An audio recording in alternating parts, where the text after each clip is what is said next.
In our rapidly evolving digital landscape, the advent of artificial intelligence, AI, has sparked both excitement and trepidation.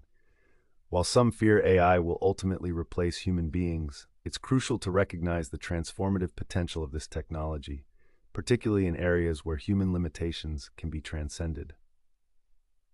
Imagine a world where AI acts as a tireless guardian, constantly vigilant and capable of processing vast amounts of data in real time. In medical emergencies, for instance, AI-powered diagnostic tools could instantly analyze symptoms, medical histories, and vast databases of knowledge, providing life-saving insights that human doctors might miss due to time constraints or incomplete information. A split-second decision powered by AI could mean the difference between life and death. Moreover, AI has the potential to revolutionize industries by automating mundane tasks, freeing up human ingenuity for more creative and intellectually stimulating pursuits. Rather than replacing us, AI could become a catalyst for human flourishing, allowing us to focus on the aspects of our work that truly ignite our passions and drive innovation.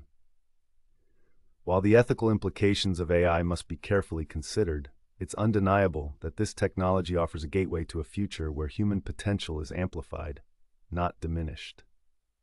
Embracing AI as a powerful tool, rather than a threat, could pave the way for unprecedented progress and a deeper understanding of ourselves and the world around us.